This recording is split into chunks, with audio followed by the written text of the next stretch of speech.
Rail सफ़र में भीख मांगने के दौरान एक भिखारी को एक सूट बूट पहने सेठ जी उसे दिखे।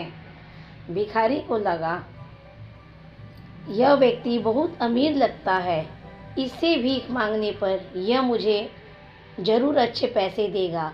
वह उस सेठ से भीख मांगने लगा। भिखारी को देखकर उस सेठ ने कहा, तुम हमेशा मांगते ही हो, क्या कभी किसी को कुछ देते भी हो? भिखारी बोला, साहब मैं तो भिखारी हूँ, हमेशा लोगों से मांगता ही रहता हूँ। मेरी इतनी औकात कहाँ कि किसी को कुछ दे सकूं। सेठ, जब किसी को कुछ दे नहीं सकते तो तुम्हें मांगने का भी कोई हक नहीं है। मैं एक व्यापारी हूँ और लेन देन में ही विश्वास करता हूँ। अगर तुम्हारे पास मुझे कुछ देने को है तभी मैं तुम्हें बदले में कुछ दे सकता हूँ। तभी वह स्टेशन आ गया जहाँ पर सेठ को उतरना था। वह ट्रेन से उतरा और चला गया। इधर भिखारी सेठ की कही बात के बारे में सोचने लगा। सेठ के द्वारा कही गई बात उस भिखारी के दिल में उतर गई। वह सोचने लगा कि शायद मुझे भीख में अधिक पैसा इसलिए नहीं मिलता क्योंकि मैं उसके बदले में किसी को कुछ नहीं दे पाता हूँ। लेकिन मैं तो भिखारी हूँ, किसी को कुछ देने लायक भी नहीं हूँ। लेकिन कब तक मैं लोगों को बिना कुछ दिए केवल मांगता ही रहूँगा? बहुत सोचने के बाद भिखारी ने निर्णय लिया कि जो भी व्यक्ति उसे भीख देगा तो उसके बदले में वह भी उस व्यक्ति को कुछ जरूर देगा। लेकिन अब उसके दिमाग में यह प्रश्न चल रहा था कि वह खुद भिखारी है तो भीख के बदले में वह दूसरे को क्या दे सकता है। इस बात को सोचते हुए दिन भर गुजारा, लेकिन उसे अपने प्रश्न का कोई उत्तर नहीं मिला। दूसरे दिन जब वह स्टेशन के पास बैठा हुआ था तभी उसकी नज़र कुछ फूलों पर पड़ी जो स्टेशन के आसपास के पौधों पर खिल रहे थे।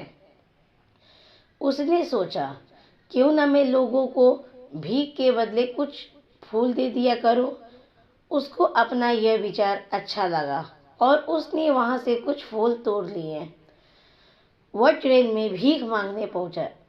जब भी कोई उसे भीख देता तो उसके बदले में वो भीख देने वाले को कुछ फूल दे देता। उन फूलों को लोग खुश होकर अपने पास रख लेते थे। अब भिखारी रोज फूल तोड़ता और भीख के बदले उन फूलों को लोगों में बांट देता था।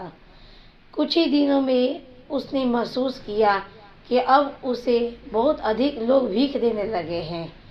वह स्टेशन के पास सभी फूलों को तोड़ लाता था। जब तक उसके पास फूल रहते थे तब तक उसे बहुत से लोग भीख देते थे। लेकिन जब फूल बांटते बांटते खत्म हो जाते तो उसे भीख भी नहीं मिलती थी। अब रोज ऐसा ही चलता रहता था। एक दिन जब वो भिखारी भीख मांग रहा था तो उसने देखा कि वही सेठ ट्रेन में बैठे हैं जिसकी वजह से उसे भीख के बदले फूल देने की प्रेरणा मिली थी। वह तुरंत उस व्यक्ति के पास पहुंचा गया और भीख मांगते हुए बोला, आज मेरे पास आपको देने के लिए कुछ फूल है, आप मुझे भीख दीजिए, बदले में मैं आपको कुछ फूल दूंगा। सेठ ने उसे भीख के रूप में कुछ पैसे दे दिए और भिखारी ने कुछ फूल उसे दे दिए। उस सेठ को यह बात बहुत पसंद आई। सेठ, वाह क्या बात है, आज तुम भी मेरी तरह एक व्यापारी बन गए हो। इतना कहकर फूल लेकर वो सेठ स्टेशन पर उतर गया।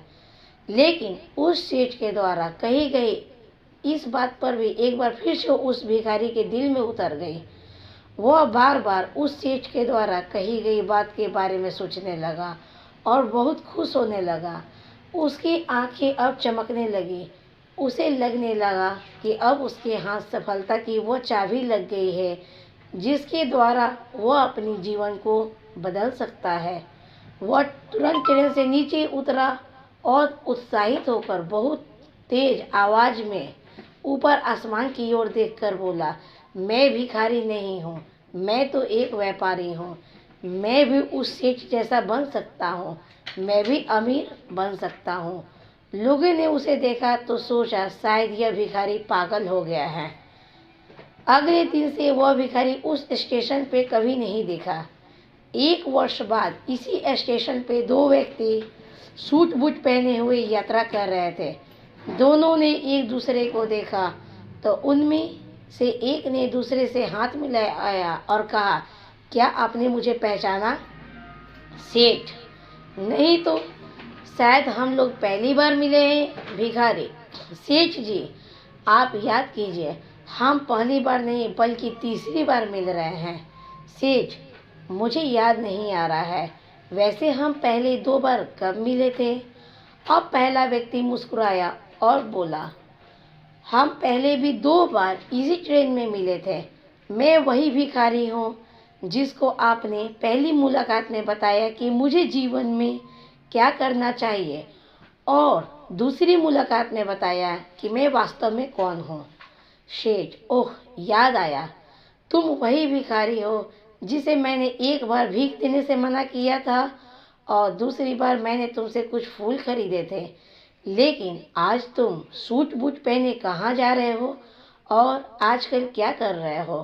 सेठ जी, मैं वही भिखारी हूँ, लेकिन आज मैं फूलों का एक बहुत बड़ा व्यापारी हूँ और इसी व्यापार के काम से दूसरे शहर जा रहा हूँ। आपने मुझे पहली मुलाकात में प्रकृति का नियम बताया था, जिसके अनुसार हमें तभी कुछ मिलता है जब हम कुछ देते हैं। लेन देन का यह नियम वास्तव में काम करता है।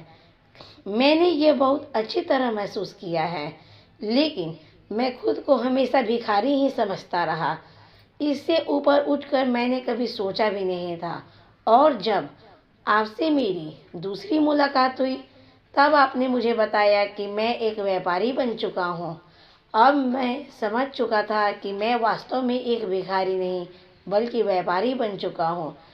मैंने समझ लिया था कि लोग मुझे इतनी भीख क्यों दे रहे हैं, क्योंकि वह भीख मुझे नहीं दे रहे थे बल्कि उन फूलों का मूल्य चुका रहे थे। सभी लोग मेरे मूल खरीद रहे थे क्योंकि इससे सस्ते फूल उन्हें कहाँ मिलते थे। मैं लोगों की नज़रों में एक छोटा व्यापारी था, लेकिन मैं अपनी नज़रों में एक भिखारी ही था। आपके बताने पर मुझे समझ आ गया कि मैं एक छोटा व्यापारी हूँ। मैंने ट्रेन में फूल बांटने से जो पैसे इकट्ठे किए थे उनसे बहुत से फूल खरीदे और फूलों का व्यापारी बन गया। यहाँ के लोगों को फूल बहुत पसंद है और उनकी इस पसंद ने मुझे आज फूलों का एक बहुत बड़ा व्यापारी बना दिया। स्टेशन आने पर दोनों साथ उतरे और अपने अपने व्यापार की बात करते हुए आगे बढ़ गए। मित्रों, इस कहानी से हमें बहुत कुछ सीखने को मिलता है। कहानी में सेठ जी लो और दो के नियम को बहुत अच्छी तरह जानता था। दुनिया के सबसे बड़े व्यापारी पूंजीपति इसी नियमों का पालन करके ही एक बड़े व्यापारी बने हैं। तो फिर दोस्तों, आपको ये कहानी कैसी लगी कृपया कमेंट बॉक्स में ज़रूर बताएं। पसंद आई हो तो प्लीज़ लाइक शेयर सब्सक्राइब और कमेंट ज़रूर करें। मैं एक नई क्रिएटर हूँ, मुझे आपकी सपोर्ट की ज़रूरत